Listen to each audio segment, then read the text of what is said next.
Pancasila adalah dasar negara Indonesia, terdiri dari 5 sila yang menjadi pedoman hidup berbangsa dan bernegara. Bagi anak-anak SD, memahami Pancasila berarti belajar tentang nilai-nilai luhur yang membentuk karakter bangsa. Yang kedua, kita masuk dalam sila pertama, yaitu ketuhanan yang Maha Esa. Makna percaya kepada Tuhan yang Maha Esa dan menjalankan ajaran agama masing-masing dengan baik, saling menghormati antar umat beragama. Contoh penerapan dalam ketuhanan yang Maha Esa, yang pertama itu berdoa sebelum dan sesudah belajar atau makan. Yang kedua, menghargai teman yang berbeda agama. Dan yang ketiga, tidak mengganggu teman yang sedang beribadah. Yang ketiga, sila kedua, kemanusiaan yang adil dan beradab. Yang pertama itu saling menolong, membantu teman yang kesulitan, baik dalam pelajaran maupun hal lain. Yang kedua, bersikap sopan, berbicara dengan santun kepada guru, orang tua, dan teman. Yang ketiga, berlaku adil, tidak membeda-bedakan teman berdasarkan suku, agama, atau warna kulit. Oke, sila ketiga yaitu Persatuan Indonesia. Sila ini mengajarkan kita selalu menjaga persatuan dan kesatuan bangsa meskipun kita berbeda-beda. Yang pertama itu bermain bersama, bermain dengan semua teman tanpa memandang perbedaan. Yang kedua itu cinta tanah air, menyanyikan lagu kebangsaan dan menghormati bendera merah putih. Dan yang ketiga itu kerjasama, bekerja sama dalam kelompok untuk menyelesaikan tugas sekolah.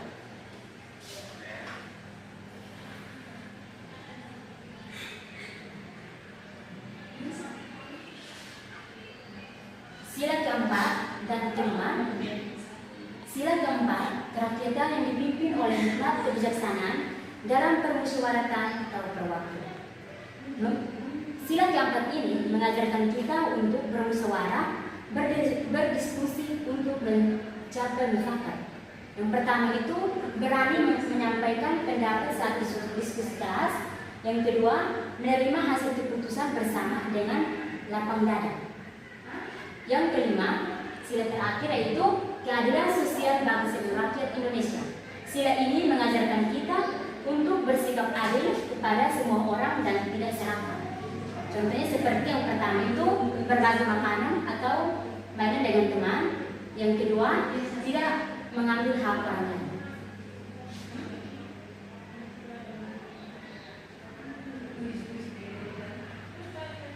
Baik, di sini saya menyimpulkan Pancasila adalah pedoman hidup kita. Dengan menerapkan nilai-nilai Pancasila dalam kehidupan sehari-hari, kita akan menjadi anak-anak yang baik, cerdas, dan berguna bagi bangsa dan negara. Baik, inilah materi yang saya bawakan. Apakah ada yang ingin bertanya tentang materi yang tadi saya bawakan? Saya persilahkan. Ya, pas. Baik. Terima kasih. Inilah materi yang saya bawakan. Sekian dan terima kasih.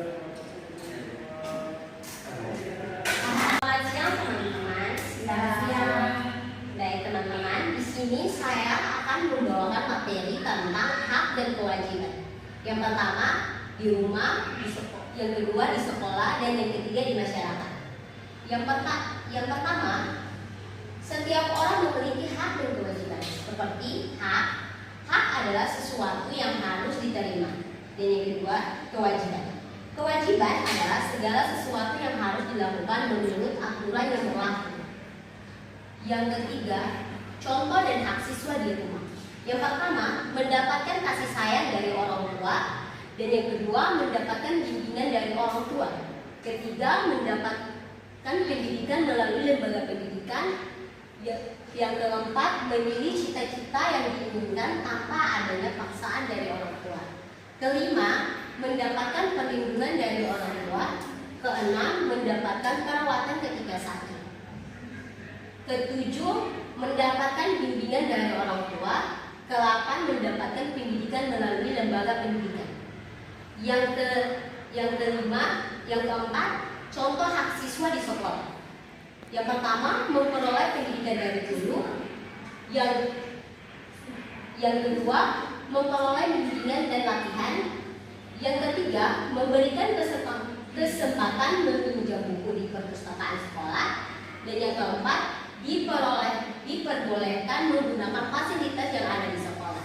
Yang kelima, memilih kegiatan ekstrakurikuler sesuai dengan minat. Yang kelima, contoh hak siswa di sekolah. Yang pertama, mendapatkan perlindungan kasih sayang dari warga. Yang kedua, mendapatkan bimbingan dan arahan dalam setiap pergaulan. Yang ketiga, melaksanakan gotong royong atau kerja bakti sesuai dengan kemampuan mereka. Dan yang keenam, contoh kewajiban siswa di rumah. Yang pertama, melaksanakan segala nasihat dari orang tua. Yang kedua, menghormati orang tua. Yang ketiga, selalu menyayangi saudara.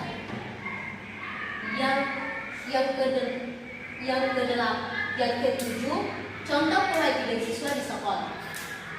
Pertama, menjaga nama baik sekolah dan guru, baik di lingkungan sekolah maupun di luar sekolah.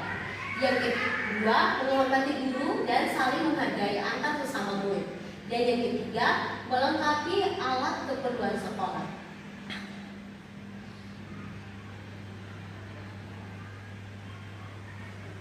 Dan yang ke-8, contoh kewajiban siswa di masyarakat.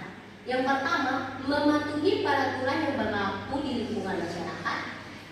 Yang kedua, selalu menjaga kebersihan lingkungan sekitar. Ketiga, wajib menjaga toleransi hidup beragama.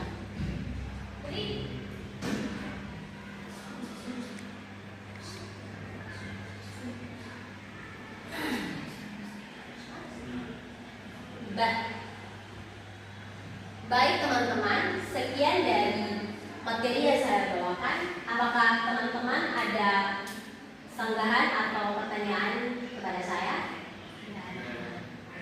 Baik, terima kasih. Sekian dari materi saya. Latar belakang NTT memiliki kekayaan budaya yang sangat beragam. Suku, adat istiadat, bahasa, pakaian, dan kuliner. Keberagaman ini harus dikenalkan sejak dini kepada anak SD agar mereka menghargai perbedaan. Toleransi penting untuk membentuk karakter anak yang saling menghargai dalam masyarakat yang maju. Yang kedua, tujuan pembelajaran. Tujuan pembelajaran yang pertama, menyebutkan contoh keberagaman budaya di Kupang NTT. Yang kedua, menjelaskan pentingnya hidup rukun saling menghargai. Yang ketiga, menunjukkan sikap toleransi dalam kehidupan sehari-hari. Yang ketiga, apa itu keberagaman budaya? Keberagaman budaya adalah perbedaan yang ada di masyarakat seperti suku bangsa, bahasa daerah, adat istiadat, pakaian tradisional, dan makanan khas. Yang keempat, contoh beragam budaya di NTT. Yang pertama, suku dan bahasa. Antoni, Timur, Manggarai, Sabu, Rote. Bahasa Dawan, Manggarai, Helong, dan Rote. Dan yang kedua, pakaian adat. Suku Antoni, Amak, dan Tais. Suku Rote, Ti, Langka. Dan yang ketiga, kuliner daerah, jagung gose, seikolo, ketembak sari.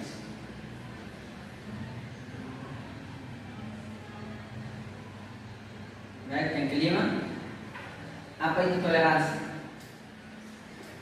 Baik, toleransi artinya sikap paling menghargai perbedaan yang ada tanpa membeda-bedakan orang lain. Contoh, berteman dengan siapapun saja walau beda suku. Dan yang kedua, tidak mengejek bahasa daerah orang lain. Yang ketiga, ikut serta dalam kegiatan adat teman.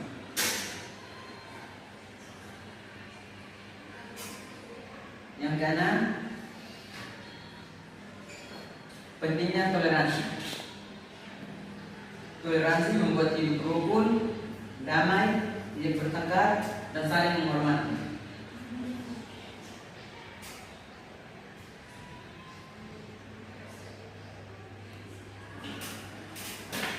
Baik, dari materi yang saya akan menyimpulkan semua. Kupang dan identitas. Teman-teman, Selamat siang.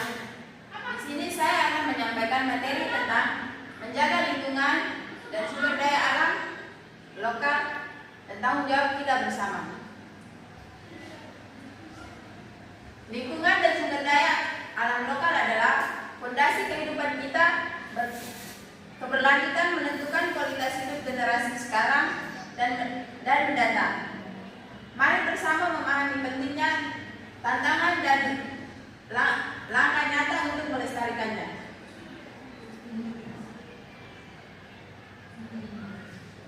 Yang kedua, mengapa lingkungan lokal penting bagi kita?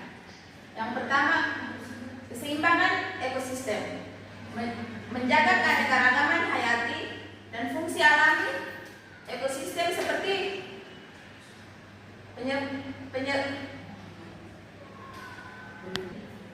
penyerbukan dan siklus air. Yang kedua, sumber daya vital, memastikan ketersediaan air bersih, udara segar, tanah subur, dan bahan baku untuk kehidupan sehari-hari. Yang ketiga, kesehatan dan kesejahteraan. Lingkungan yang sehat mengurangi risiko penyakit, meningkatkan kualitas hidup, dan menyediakan ruang rekreasi. Yang keempat, ekonomi lokal, mendukung sektor pariwisata, pertanian, perikanan, dan industri lain yang bergantung pada sumber daya alam. Yang ketiga, tantangan dan ancaman terhadap sumber daya alam dan lokal.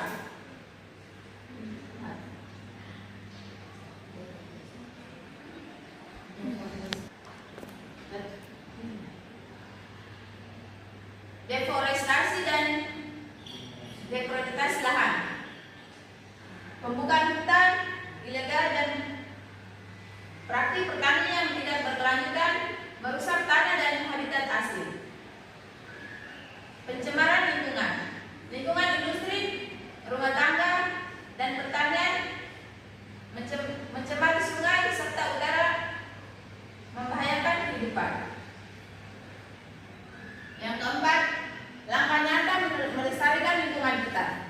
Yang pertama, edukasi dan kesadaran, meningkatkan pemahaman masyarakat tentang pentingnya menjaga lingkungan melalui kampanye dan program edukasi. Yang kedua, pengolahan sampah efektif, penerapan GR, reduce, reuse, recycle, dan mendukung program bank sampah serta daur ulang di komunitas. Yang ketiga, penghijauan dan konservasi, melakukan penanaman pohon, menjaga area resapan air, dan berpartisipasi dalam program konservasi lokal. Yang keempat, advokasi kebijakan berkelanjutan, mendukung dan mendorong pemerintah untuk membuat serta menegakkan peraturan yang perlindungan. Yang kelima,